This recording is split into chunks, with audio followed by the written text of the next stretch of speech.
안녕하세요. 저는 연로하신 시어머니를 모시고 열심히 살고 있는 40대 주부입니다. 나이 먹을수록 돈이라는 게 참 무섭다는 생각이 들어요. 그놈의 돈이 뭔지 돈 때문에 생기는 일들을 뉴스로 볼 때마다 정말 남의 일 같지가 않네요. 아무리 돈이 모든 걸 해결할 순 없어도 대부분을 해결할 수 있다지만 대체 왜 그런 일들이 벌어지는 건지. 하지만 전 살면서 결국 돈이 다가 아니라고 세상에 눈먼 돈이란 없다는 걸 깨닫게 되었는데요. 왜 그렇게 생각을 하게 되었는지 그 기가 막힌 사연을 한번 풀어보려고 합니다. 먼저 저는 형편이 넉넉지 못한 그런 가난한 집안에서 자랐어요. 얼마나 가난했냐면 집안 사정 때문에 고등학교도 졸업 못하고 중퇴를 해야 했죠.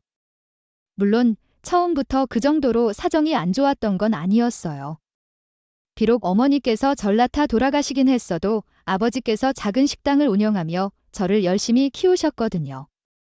가난이 문으로 들어오면 사랑이 창문으로 도망간다고들 하던데 저희 부녀는 달랐죠. 그래서 사실 지금도 어릴 때를 생각하면 그저 행복했던 기억들 뿐이랍니다. 아빠를 돕겠다며 제 얼굴보다 큰 접시를 들고 주방으로 가면 아버지께서 온갖 토들갑을 떨며 저를 칭찬해 주셨어요. 아이고 우리 영애 이렇게 큰 접시를 저기서 여기까지 안 떨어뜨리고 여기까지 가져온 거야? 아빠 힘들까 봐 이 아빠 도와주고 싶어서 아휴. 우리 딸 누굴 닮아서 이렇게 착해 어디 보자 오똑한 콘 아빠를 쏙 빼닮았는데 요 뒷분 눈이랑 입술은 엄마 닮았나? 아유 이뻐라. 아빤 우리 영희가 세상에서 제일 예뻐. 저는 아빠 바라기였고 아버지는 흔히 말하는 딸 바보 아빠였어요. 저는 친구도 마다하고 아빠 뒷공무니를 졸졸 따라다녔고 아빤 제가 숨 마셔도 이쁘다. 이쁘다 난리였죠 제가. 중학생이 되었을 때 가게 장사가 잘 안 돼 공장에 들어가셨을 때도 그 모습엔 변함이 없으셨습니다. 덕분에 혼자 밥을 먹고 집을 지켜야 하는 시간이 많아져도 전 삐뚤어지지 않고 바르고 꿋꿋하게 잘 자랄 수 있었죠. 그렇게 어떻게든 잘 살아가던 저희 집안에 본격적으로 먹구름이 낀 건 제가 고등학교 2학년 되었을 때였어요. 그날도 전 학교에서 수업을 듣고 있었는데 갑자기 가방을 가지고 나오라며 선생님께서 부르시더니 충격적인 이야기를 듣게 되었습니다. 영애야 침착하게 잘 들어. 조금 전에 아버지 직장에서 학교로 전학 왔는데 아버지께서 사고를 당하셨단다. 기계에 다리가 깔리셨다는데 지금 병원에 이송 중이셔. 영애야 괜찮니? 선생님이 같이 가줄 테니까 정신 단단히 붙잡고 가자. 선생님이 택시 잡을 테니까 영애야 영애야 정신 차려. 아버지께선 지금 열심히 싸우고 계신 거야. 그러니까 영애가 얼른 아버지께 가서 함께 있어 드려야지. 선생님과 함께 택시를 타고 병원으로 달려갔지만 아버지께선 의식이 없는 상태셨어요. 상태가 너무 위중해서 바로 수술에 들어갔고 이렇게 초조하게 아버지를 기다려야 했죠. 그때만 생각하면 지금도 참 먹먹한 기분이 들어요. 의사 선생님께서 무거운 기계에 다리가 깔려 으스러졌다고 그래서 다리를 절단해야 한다고 사실 아직 살아계신 것이 기적이라고 하셨는데 저 멀리 수술실로 실려가는 아버지를 보며 절규했었죠. 아빠, 괜찮아. 선생님, 우리 아빠 괜찮은 거죠? 네, 돌아가신 거 아니죠. 아빠 일어나. 영애 왔어? 아빠 딸 영애 왔다고. 선생님, 우리 아빠 왜 안 깨웠나요? 우리 아빠 좀 깨워주세요. 우리 아빠. 세상에 저랑 아빠 단둘뿐이에요. 우리 아빠 이렇게 가시면 저도 죽어요. 선생님다. 이 수술은 무사히 끝났고 전 아버지를 붙들고 정말 많이 울었어요. 늘 쾌활하고 밝은 분이셨는데 그렇게 불러도 대답이 없는 모습을 전 그때 처음 봤거든요. 깨어나시고 다리가 없다는 걸 아셨을 때 그때 그 괴로워하시던 모습도 잊을 수가 없어요. 제겐 늘 강하고 든든하기만 했던 아버지셨는데 세상 그 어떤 풍파에도 맞서지지 않는 영웅 같은 존재셨는데 공장 측에서 제대로 된 보상이라도 해줬으면 그럼 좀 더 좋은 치료를 받을 수 있었을 텐데 그마저도 없었어요. 공장 측은 아버지가 안전수칙을 지키지 않았다며 책임을 미루었고 우린 공장의 과실을 끝끝내 입증하지 못했거든요.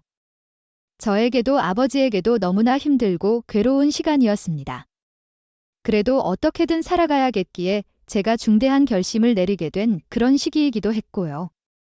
아빠 나 학교 그만 다닐래? 나 어차피 공부도 잘 못하고 그냥 지금부터 일하면서 기술 배우는 게 나을 것 같아. 솔직히 아빠도 알잖아. 나 머리 나쁜 거 나 전부터 시장 일에 관심 많았거든. 아빠랑 같이 식당 할 때도 너무 재밌었고 그래서 우리 예전 식당에서 일하던 이모 지금 시장에서 식당 한다길래 연락해봤는데 나라면 언제든 환영이라고 오라고 하더라고 아빠. 나 완전 잘할 것 같지 않아? 고등학교도 최초 졸업하지 않고 바로 사회에 뛰어들겠다는 제 이야기에 아버지께선 극구 반대하셨습니다. 그야 당연한 이야기였어요. 세상 어느 부모가 자식의 학교를 그만둔다고 하는데 그러라고 하겠어요. 하지만 당시 아버지를 간호하고 돌봐줄 사람이 필요했고 집엔 돈이 없었습니다. 공장이 제대로 된 보상을 지급하지 않았기 때문에 당장 누군간 일하지 않으면 미래가 보이지 않는 상황이었죠. 그렇게 전 아버지의 강한 반대에도 불구하고 고집을 부려 시장에서 일을 시작하게 되었어요. 아버지 식당에서 일하던 이모 가게에서 일도 돕고 장사를 해보겠다며 집에서 김밥을 말아 내다 팔아보기도 했죠. 어린애가 장하다며 시장 이모 삼촌들이 많이 사준 덕에 그래도 반찬값을 꾸준히 벌 수 있었어요. 저는 시장에서 이모 삼촌들의 귀여움을 듬뿍 받았고 몇 년 후에 그 시장에서 내놓으라 하는 큰 가게에 정직원으로 들어갈 수 있게 되었습니다. 친구들이 고등학교 졸업하고 대학에 들어가 연애도 하고 놀러도 다니는 모습이 부럽지 않다면 거짓말이겠죠? 하지만 전 꿋꿋하게 열심히 살았습니다. 0.01, 0.02 통장에 돈을 모으며 아버지를 모시고 제 현실에 집중했어요. 그렇게 열심히 닥치는 대로 일을 하며 8년 정도 일했을 때 제 통장엔 시장에 자그만 가게를 얻을 돈 정도를 모을 수 있었고요. 저는 곧장 아버지께 본격적으로 장사를 하겠다고 선언하고 예전 아버지처럼 갖가지 분식을 파는 식당을 차렸습니다. 식당을 처음 오픈하던 날 얼마나 기뻤는지 몰라요. 아버지 모시고 이게 우리 가게라고 둘러보는데 아버지께서도 눈가가 빨갛게 돼선 코를 훌쩍이셨죠. 둘이서 자그마하게 장사 잘하게 해달라. 개업고사도 지내고 평소절 이뻐해 주셨던 상인분들도 오셔서 덕담도 해주시고 그렇게 손님들 가시고 아버지와 둘이서 우리 가게에서 술 한잔 하는데 그날만큼 뿌듯했던 적이 없는 것 같아요. 아버지께서도 제 손을 꼭 붙들고 그간 고생했다며 어깨를 두드려 주셨죠. 우리 예쁜 딸 고생했어. 정말 고생했어. 아빤 우리 딸 잘할 거라고 믿어. 우리 딸은 나 닮아서 음식도 잘하니까 다들 좋아할 거야. 아빠가 우리 예쁜 딸 고생만 시켰는데 우리 딸이 이렇게 번듯하게 열심히 잘 살아줘서 너무 고마워. 영애야 식당은 아빠가 선배니까 힘든 일이나 잘 모르는 일 그리고 고민이 있으면 언제든지 털어놔. 알았지? 아빠가 다른 거 못해줘도 세상 전부가 등져도 이 아빤 우리 영애 편이니까 옆에서 꼭 지켜줄게.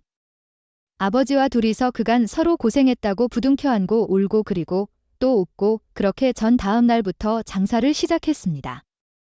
다행히 제가 정말 손맛이 있는지 장사도 그럭저럭 잘 되었죠. 덕분에 생활이 조금씩 안정되니 여유도 생기고 그렇게 한 남자를 만나 교제도 했었어요. 연애는 처음이라 참 웃지 못할 일도 많았지만 그래도 순탄하게 잘 사귀었죠. 그렇게 1년 정도 그 남자 만났을 때 결혼도 약속하고 서로 부모님께 인사드린 뒤 상견례도 하기로 했는데 먼저 아버지께 인사드린 남자가 다음날 연락이 안 되더니 며칠 뒤 모르는 번호로 전화가 오더군요. 바로 그 남자의 어머니라며 한번 절 만났으면 한다고요? 언감 생심 남의 집 귀한 아들 신세 망칠 일이 있어요. 아가씨, 내가 뭐 학사나 박사를 따오라는 거 아니야? 최소한 사람 구실하려면 고등학교는 졸업을 해야 되는데 뭐 중졸 고등학교 중퇴에 하이고나 참 그것도 기가 막힐 지경인데 아빤 다리 병신이고 나중에 그럼 내 아들 돈으로 그 아버지 모시겠다고 할 거 아니야?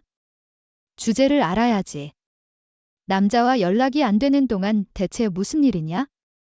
왜 갑자기 연락이 안 되냐 걱정도 하고 불안했었는데 그 이야기를 들으니 모든 상황을 알 것 같았어요. 아버지 만나본 남자가 하혼을 하고 싶으니 잠실 탔다가 제가 계속 연락을 하니 이 사단을 만든 거였죠. 정말이지 너무 화가 나더군요. 눈앞에 있다면 머리채를 잡고 쥐고 흔들고 싶을 만큼요. 다른 사람도 아니고 제 아버지 바리병신이라 부르는 집안과 연을 맺는 것 도리어 제가 더 싫었습니다. 그래서 곧 남자에게 전화해 악다구니를 퍼부어주고 전화를 끊어버렸어요. 야, 네가 아니라 내가 싫어하러 네가 뭔데, 너네 엄마가 뭔데, 우리 아빠 그렇게 말해. 나 고등학교 졸업도 못했고 대학도 못 들어간 건 맞는데 넌 배웠다는 놈이 이따구로밖에 못해. 가방끈 짧은 나도 네가 하는 짓이 얼마나 더럽고 못난 짓인지 알겠다. 잘 들어, 네가 아니라 내가 널 차는 거야? 너 같은 놈 트럭으로 갖다 줘도 내가 싫다고. 그 일 이후 전 차라리 결혼하지 않겠다 결심하고 일에만 집중했어요. 우리 부녀 행복하게 알콩달콩 잘 살면 된다고 그렇게 생각하며 씩씩하게 살았죠. 하지만 그 일로 속상하셨던 아버지께서 시장 지인분께 이 사실을 털어놨고 그렇게 아버지의 부탁으로 선자리에 나가게 되었습니다. 그리고 그곳에서 세상 다시 없이 착한 지금의 제 남편을 만나게 되었고요. 남편은 버스 운전기사로 성실하게 일하는 평범한 직장인이었어요. 처음 남편이 좋은 사람이라는 걸 알면서도 결혼하지 않겠다고 고집을 부렸어요. 남편은 그런 제 마음을 이해한다며 우선 친구처럼 밥도 먹고 영화도 보고 그러자며 편하게 대해줬고요. 남편은 그런 식으로 자신의 마음을 강요하지 않으면서 제 마음에 스며들어갔어요. 결코 독적하거나 조르는 법 없이 그렇게 절 조금씩 설득해 나갔죠. 특히 남편이 아버지께도 정말 잘했는데 그 부분이 절 가장 감동시켰던 것 같아요. 사실 다리가 절단된 부위를 본다는 게 보통 사람들에겐 쉽지 않은 일이거든요. 아무리 감추려고 해도 얼굴에 다 티가 나기 마련인데 남편은 처음 아버지를 만나뵌 날에도 아버지께서 힘들어하시자 망설이지 않고 아버지를 부축하고 잘린 부위를 부드럽게 마사지해주는 등 온갖 정성을 기울였죠. 심지어는 시부모님도 정말 좋은 분들이셔서 내가 전생에 무슨 일을 했기에 이런 복이 있나 싶을 정도였어요. 결국 결혼을 결심하고 온 가족이 만난 자리에서 제 아버지께 말씀하시는데 정말이지 눈물이 안 날려야 안 날 수가 없었답니다. 사도 너를 어쩜 따를 일이야? 예쁘고 착하게 잘 키우셨어요. 자식은 부모의 거울이라는데 사돈 어른께서 훌륭하신 분이라 그런가 봅니다.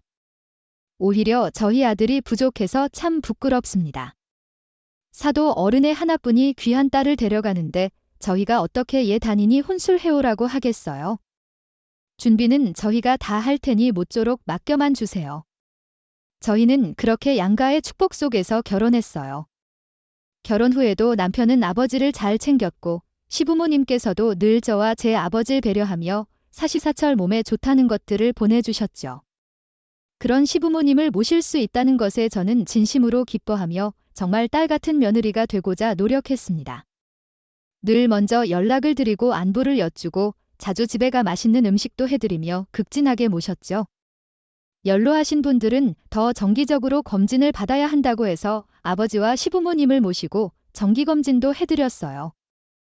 어디 아픈 곳은 없으신가 세세하게 봐달라 부탁하며 조금 비싸지만 그래도 좋은 검진 프로그램을 찾아 받으실 수 있게 신경 썼죠. 시부모님께선 이렇게까지 하지 않아도 된다며 늘 한사코 거절하셨지만 저는 며느리도 자식이라며 고집을 부려 그렇게 병원에 모시고 갔어요. 저희 부부가 첫째 아들 낳았을 땐 어찌나 좋아하시던지 매일 같이 병원 문턱이 닳도록 드나드시며 손주 보신다고 오시는데 병원에서도 동네에서도 아주 유명한 팔불출이셨죠. 정말이지 두 분께서 제게 해주신 일을 하나하나 말하려면 뜻도 없을 겁니다. 특히 아버지께서 돌아가셨을 땐 제가 살아서도 이 은혜를 다 못 갚을 것 같다. 그런 생각까지 했었어요. 그때 아버지께서 검진을 받으시면서 한 번은 신부전 진단을 받으셨는데 꾸준히 병원에 다니셨지만 상태가 계속 더 악화되고 계셨거든요. 결국 심장 기능이 많이 떨어졌다고 20% 정도밖에 기능을 하지 못한다고 해서 입원까지 하고 폐에 물이 차셔서 물을 빼고 약물 치료받고 그러다 돌아가셨는데 그때 곧 돌아가실 것 같다는 연락을 받고 제일 먼저 와주신 분이 바로 시부모님이셨습니다. 우리 영혜 제가 키웠지만 참 착하고 이쁜 아이입니다. 모쪼록 어미도 없이 큰 우리 딸아이가 저 없어도 두 분께 의지하고 잘 살아갈 수 있도록 지켜봐 주세요. 영애야, 내가 없어도 잘할 수 있지, 우리? 영애 잘할 거라고 믿어. 아빠 먼저 가서 기다리마. 넌 나중에 애들 결혼도 다 시키고 손주도 보고 몸 건강히 행복하게 살다가 나중에 아주 나중에 보자. 알았지? 약속할 수 있지. 사돈 어른이 저희 딸입니다. 그러니까 걱정하지 마시고 마음 편히 가지세요. 저희가 우리 딸 형에 항상 살피고 곁에서 지켜주면서 든든한 울타리도 되어주고 피빌 언덕도 되어주겠습니다. 사돈 어른 마음 다 압니다. 들어오니 걱정하지 마세요. 아버지께서 돌아가시기 전에 시부모님 손을 꼭 붙들고 눈물로 부탁하시는데 두 분은 걱정하지 말라며 아버지를 안심시켜 주셨어요. 이미설 딸로 생각하고 계시다고? 그러니 아무 걱정하지 마시라고 말씀하시면서요. 그 말이 그때 정말 얼마나 감사했는지 모릅니다. 그리고 아버지가 돌아가셨을 때도 장례식이며 납골당이며 슬픔으로 넋이 나간 절 대신에 물심양면으로 도와주셨죠. 아빠 조금만 더 살다가 가시지? 아빠 그렇게 고생만 하다가 왜 좋은 세월도 다 못 누리고 이렇게 가세요? 왜 이제 좀 살만했어? 손주 재롱도 보여드리고 좋은 것도 여행 다니고 그가 못하셨던 것들 하나씩 다 해드리려고 했는데 뭐가 그렇게 급해서 아빠? 영애야 너. 그렇게 너무 슬퍼하면 사돈으로 눈 못 감으셔. 너 이러는 거 보고 얼마나 속상하시겠어. 밥 챙겨 먹고 잠도 좀 자고 건강도 좀 챙겨. 익어서 우리가 있으니까 우리도 가족이니까. 아이고 이 불쌍한 거. 아버지 화장하고 납골당 모실 때 얼마나 의지가 되어주셨는지. 시부모님이 아니었으면 장례도 제대로 못 치렀을 거예요. 남편도 옆에서 절 챙기며 아버지를 잘 보내드릴 수 있도록 위로해 주었고요. 그 덕분에 그래도 빠르게 슬픔에서 벗어나 다시 현실로 돌아올 수 있었습니다. 여전히 아버지가 그립고 또 슬펐지만 하루하루 살아나갈 힘을 얻을 수 있었죠. 그렇게 아버지가 돌아가시고 저는 다시 열심히 일하며 아이를 키웠고 1년이 조금 지나고 둘째를 낳았습니다. 세월이 참 어찌나 빠르던지 일하랴. 애들 보살피랴 정신을 문득 차려보니 그 꼬물이들이 자라 이제 중학교에 들어가는 나이가 되었죠. 그간 남편과 시부모님과 소중한 추억들을 정말 많이도 쌓았습니다. 두 분은 저의 인생에서 중요한 순간은 항상 곁에 있어 주셨고 늘 힘이 되어 주셨어요. 저도 진심으로 두 분을 부모로 모시며 그렇게 살 수 있었고요. 그러다 시아버지께서 첫째가 고등학교 때 돌아가셨는데 그때 참 얼마나 슬펐던지 마치 아버지를 버리는 것 같았죠. 시아버지께서 군인 출신이라 사실 진짜 엄하고 무서운 분이신데 제게는 봄바람처럼 따뜻하고 인자하셔서 더 그랬어요. 하지만 가장 슬퍼할 사람이 시어머니와 남편이라는 걸 잘 알기에 저는 두 사람을 위해 부단히도 노력했습니다. 시아버님의 그 크나큰 빈자를 제가 메우기란 역부족이겠지만 그래도 그 큰 사랑을 저도 돌려드리고 싶어서 시어머니를 모시고 살자. 먼저 남편에게 이야기했죠. 사실 시어머니께서도 이제 연세가 있으셔서 걱정이 되기도 했습니다. 당시 병원에서 혈압이 높다고 나왔는데 연로하신 분들께 혈압이 얼마나 중요한지 알기에 더 그랬어요. 시아버지가 돌아가시면서 당시 유산 문제로 집안이 좀 시끄러웠는데 그래서 시어머니께서 혼자 계시면 안 될 것 같았거든요. 이렇게 말하면 지금껏 제 이야기만 들으셨으니 그 화목한 집안에 유사 문제가 일어날 일이 무엇이냐 궁금하실 텐데요. 사실 남편은 외아들이 아니라 현관 남동생이 하나 있었는데 이 두 사람이 아니 형님과 동서까지 앞에 네 사람이 집안의 골치덩어리였죠. 먼저 남편의 형, 그러니까 아주버님은 은행에 다니는 번듯한 직장인이었어요. 형님은 눈썹 문신 전문샵을 하고 있었는데 두 분 다 돈도 꽤 잘 버셨죠. 다만 아주버님은 주식과 펀드에 미쳐 있었고 형님은 명품에 빠져늘 돈이 없었는데요. 그러면서도 늘 제가 고졸레 시장에서 허름한 분식집이나 한다며 은근히 절 무시하곤 했습니다. 동서 그 아침 드라마 그거 봐 거기 가정부 역으로 나오는 그 여자 오늘 우리 가게 온 거 알아? 우리 가게 눈썹 잘한다고? 요즘 연예인들 꽤 많이 오거든. 아휴, 근데 그 여자가 실물이 제일 예쁘더라고. 연예인은 연예인이야? 재수 씨, 그거 분식집으로 돈이 벌려요.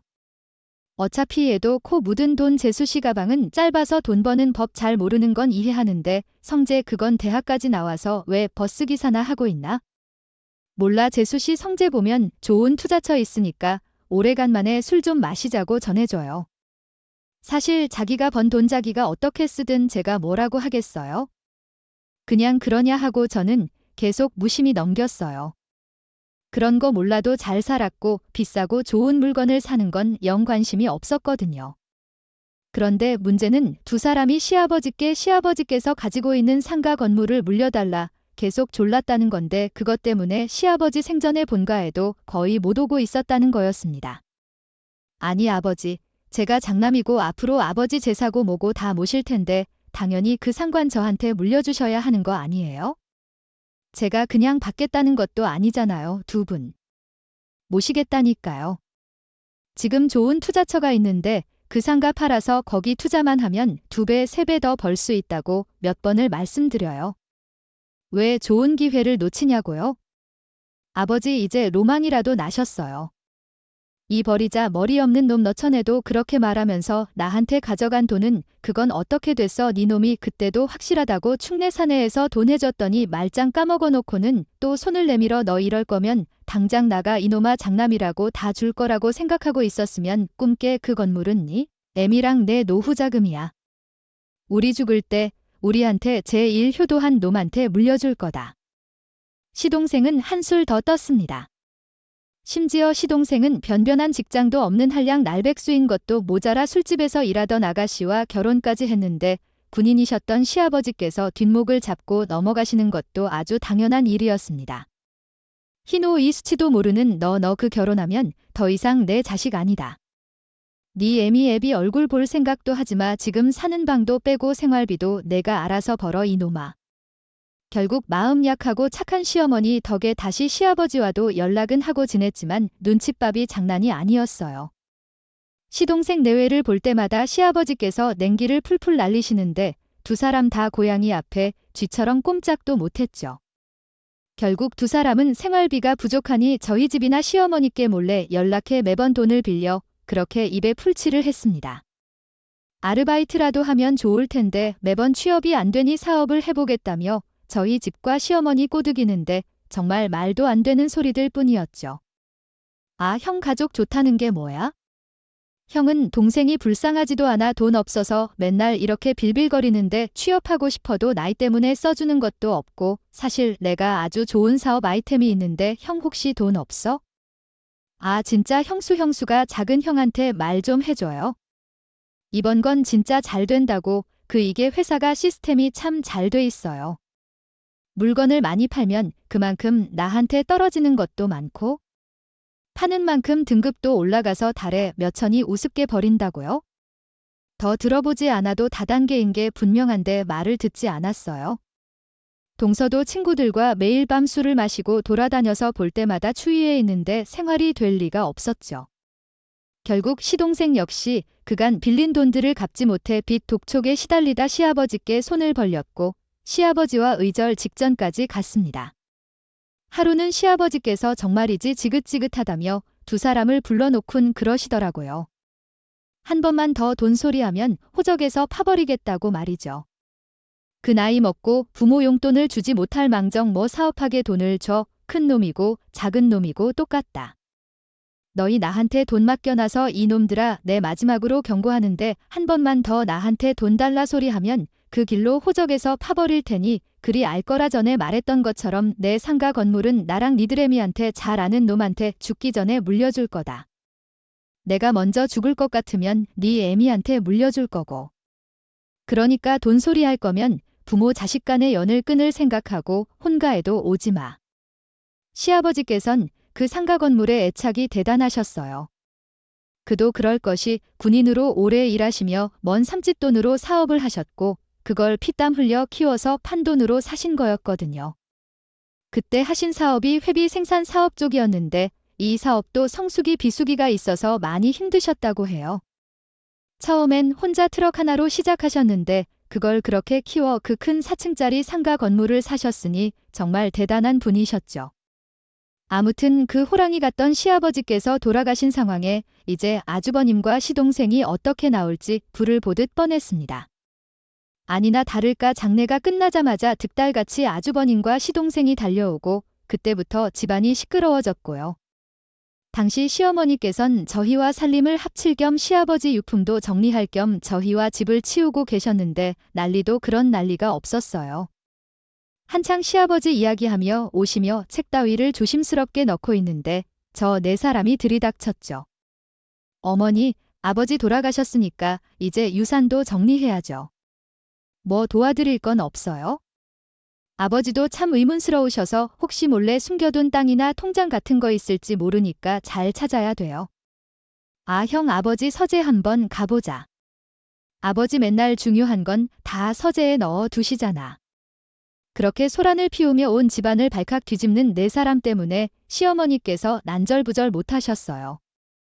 이미 이런 상황을 몇 년 전에 직감한 시아버지께서 시어머니 앞으로 모든 산과 집 모든 명의를 돌려주셨거든요. 그러니 전 네 사람이 아무리 뒤져봐야 결국 상속분이라곤 쥐꼬리만한 돈 몇 푼밖에 없는 상황이었어요. 아니 어머니, 이런 일이 있었으면 말씀을 해주셨어야죠. 저흰 자식도 아닙니까? 저나 막내 힘든 거 뻔히 하시면서 어떻게 그걸 그렇게 말씀도 안 하고 혼자 가져가실 수가 있어요. 그냥 이번 기회에 상가랑 집 처분하고 저희 목 미리 주세요. 뭐 어차피 둘째 내랑 같이 사실 거라면서요. 이 집 정리하고 둘째네 들어가시면 되잖아요. 시어머니께선 시아버지께서 남기신 유언장을 보여주며 그럴 수 없다. 버티셨어요. 늘 마음 약하고 착한 시어머니께서 그렇게 강단 있게 안 된다 하시는 건 저도 그때 처음 봤죠. 하지만 두 사람은 포기하지 않고 매일같이 집을 드나들며 자신의 몫을 달라떼를 썼는데요. 결국 저희 남편이 버럭 화를 내고서야 그 상황이 조금 진정이 되었습니다. 진짜 다들 너무 하는 거 아니야? 아버지 돌아가신 지 일주일도 안 됐어. 지금 간이에 덮은 흙도 다 마르지 않았는데 지금 우리 유품 정리하는 거 안 보이냐고? 아버지께서 이 꼴 보시면 참 좋아라 하시겠다. 좋아라 하시겠어? 제발 사람이면 이쯤에서 그만 좀 해. 어머니 힘드신데 대체 뭐 하는 거야? 이럴 거면 아버지 말씀대로 그냥 연을 끊어. 이런 게 가족이야, 이런 게 가족이냐고. 남편이 화를 내자 두 사람은 겨우 입을 다물었어요. 자신들도 좀 심했다 싶었는지 그제야 조용히 유품을 좀 뒤적이더니 집으로 가버렸죠. 하지만 그렇게 이제 괜찮아졌겠거니 한 저와 제 남편의 생각은 정말 크나큰 우산이었습니다. 아주버님과 시동생이 그 뒤로도 무려 7년 동안이나 시어머니를 조르며 돈을 달라고 요구해왔던 거였습니다. 시어머니께서 이 일을 함구하고 계셔서 저흰 그동안 정말이지 새까맣게 모르고 있었어요. 그래도 남편이 화를 내니 조용히 사나 그렇게만 생각했죠. 그래서 시간이 조금 지나고 다시 아주버님과 시동생이 본가에 드나들 때도 아무 일도 없었던 것처럼 그냥 그렇게 지냈었어요.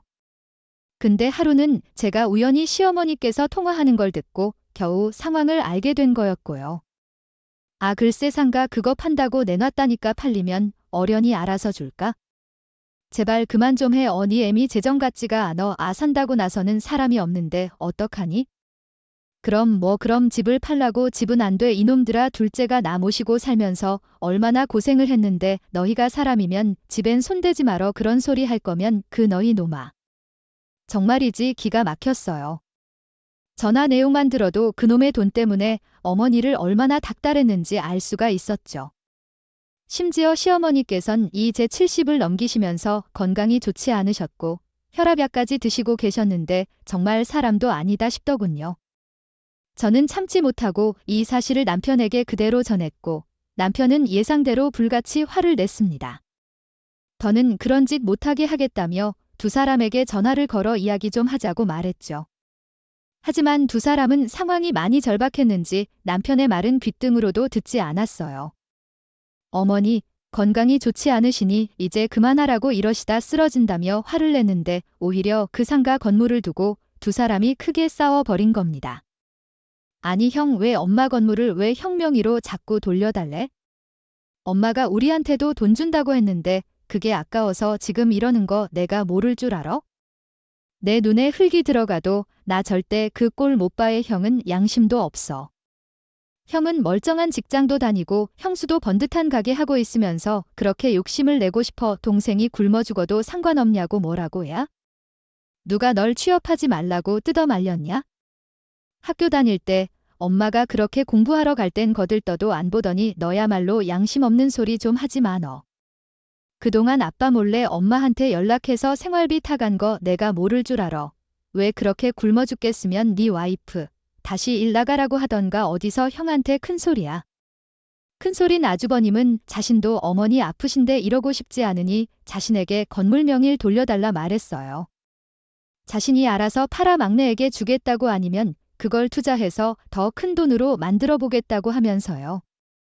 물론 그 말을 듣고 시동생이 가만히 있을 리가 없었고 무슨 말도 안 되는 소리냐며 그대로 시어머니 앞에서 큰 소리로 대꾸를 했습니다.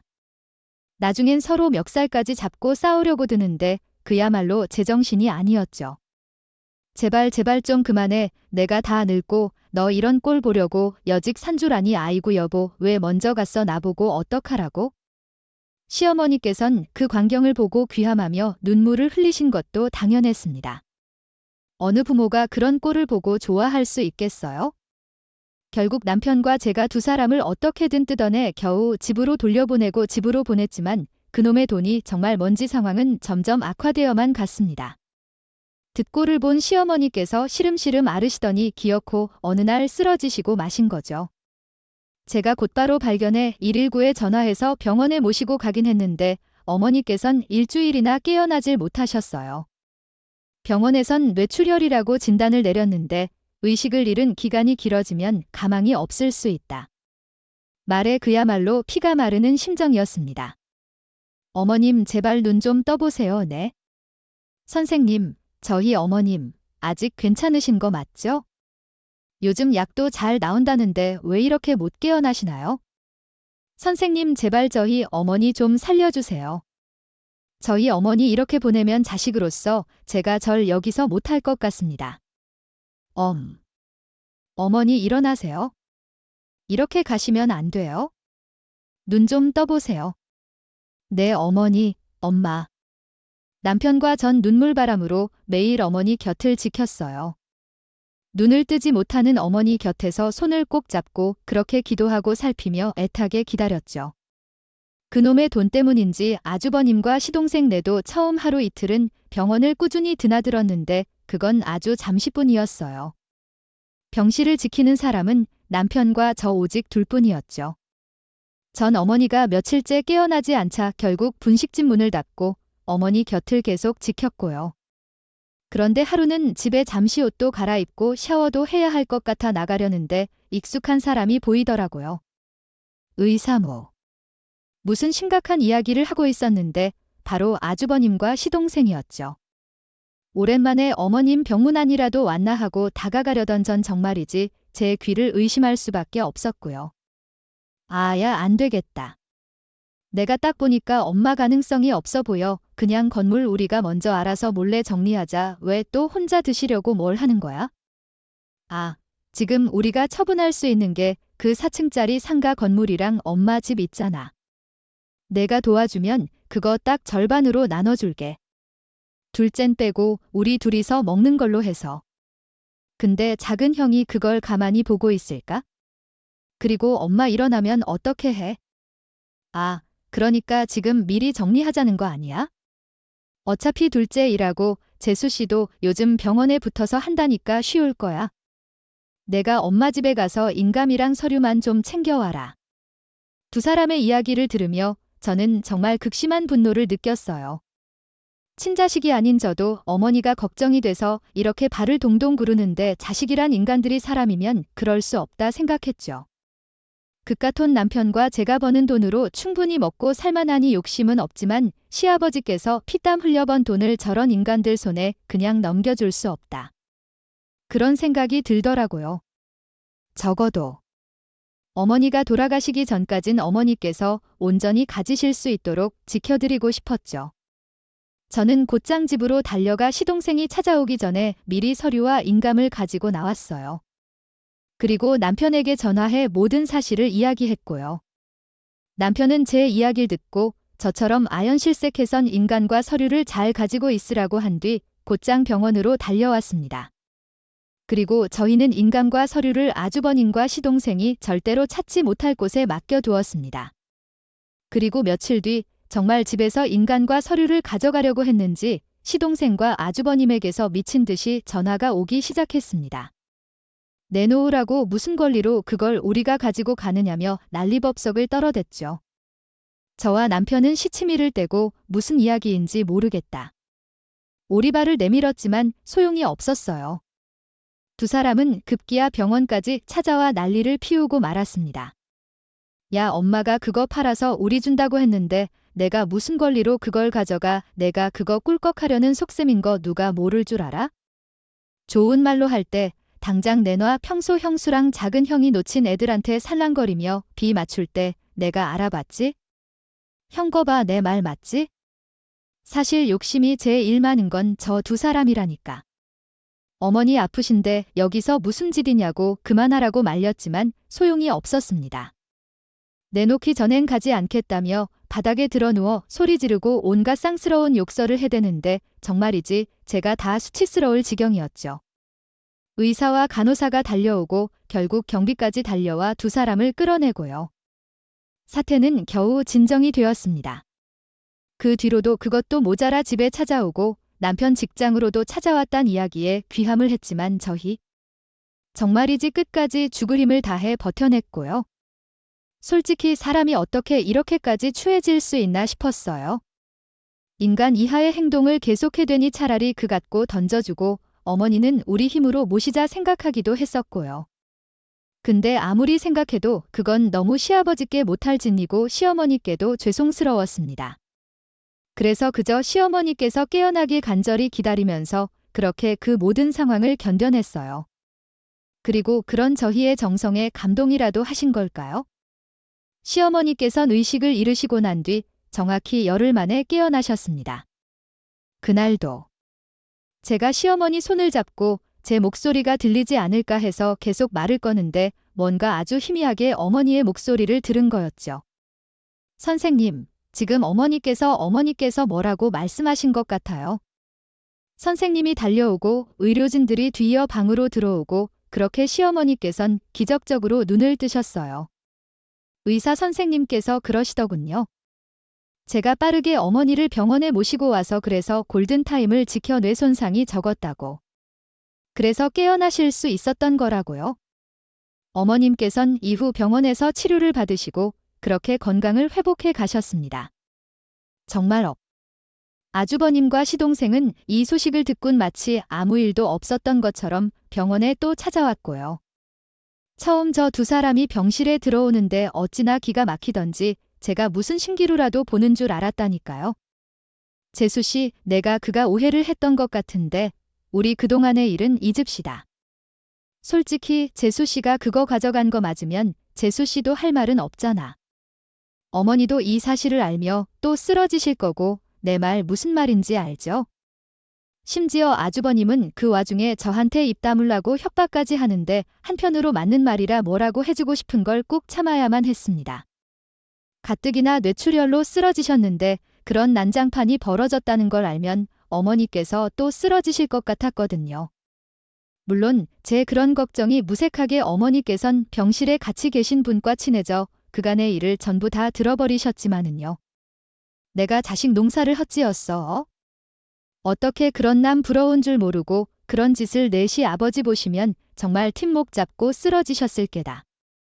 아이고 여보, 차라리 건물을 사지 말지 그랬어요. 이런 꼴 볼 줄 알았다면 차라리 물려줄 재산이 없는 게 더 나았을 텐데. 어머님께선 그간의 일을 들으시고 눈물을 흘리셨습니다.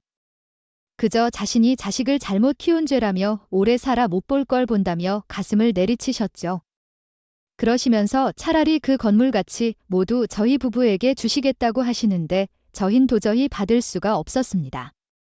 자식된 도리로 당연히 어머니 곁을 지키고 모셨을 뿐인데 시아버지께서 그렇게 열심히 일군 재산을 받을 수가 없었죠. 이제 믿을 게 너랑 둘째밖에 없구나.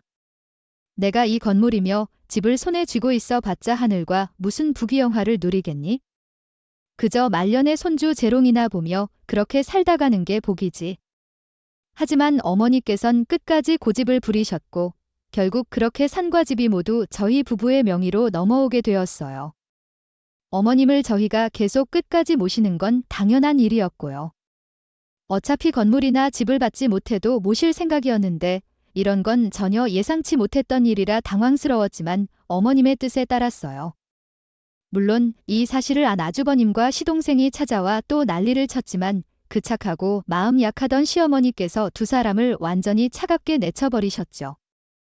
어떻게 엄마가 뇌출혈로 못 깨어나고 있는데 자식이란 놈들이 네 아버지 말씀 하나 그른 것 없다.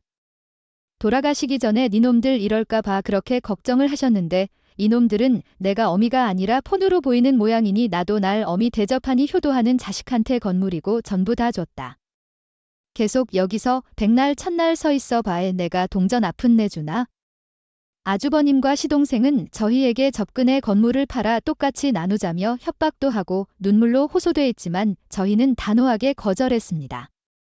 알고 보니 시동생 쪽은 그 다단계로 거액의 돈을 빚진 상태였고 아주버님 쪽도 무리한 주식 투자 펀드로 대출이 엄청난 상황이었더군요. 심지어 형님은 그 눈썹 문신 전문점을 폐업했는데 여러분 알고 계신가요? 눈썹 문신 전문점이 아직 우리나라에선 불법이라는 거 거기서 시술받았던 그 연예인이라는 손님이 부작용 때문에 난리가 났고 그걸 민원을 넣어 가게를 폐업한 거였어요. 그래서 그동안 계속 대출로 돌려막으며 건물 판돈 받을 날만을 기다리고 있었는데 그게 이제 모조리 허탕으로 돌아갔으니 길거리에 나앉게 생길 판이었죠. 형님이 그 좋아하던 명품들도 전부 처리했다고 하던데 그 뒤로 형님은 본가에 들러도 저와 눈도 마주치지 않았습니다. 사람이 참 그렇습니다. 돈이 있고 없고 이렇게 달라진다는 게 너무 씁쓸하죠. 그리고 시동생은 그 술집 아가씨였던 동서가 결국 다른 남자 가출하는 바람에 이혼까지 하게 되었는데요. 그 과정에서 동서가 그나마 조금 있던 월세집 보증금을 다 들고 도망가 버리는 바람에 고시원에 들어가 살게 되었답니다. 그나마 그 고시원비 달라는 소린 하기가 스스로도 창피했는지 저희 몰래 온갖 물건들 다 정리해서 겨우 얻었다는데 지금은 정신을 차리고 어디서 알바라도 하고 있는 것 같았어요. 물론 그 버릇 어디 갈까 싶어 저흰 그냥 지켜보고만 있는 중이고요. 남 안 되는 거 보고 웃으면 안 된다고 배웠지만 솔직히 그간 해온 일이 있으니 속이 아주 후련하더라고요. 역시 뿌리는 대로 거두는 법이라고 옛말 그른 게 참 하나도 없는 것 같아요. 아무튼 그래서 지금은 전 어머니께서 주신 상가로 분식점을 이전에 여전히 일을 하고 있습니다.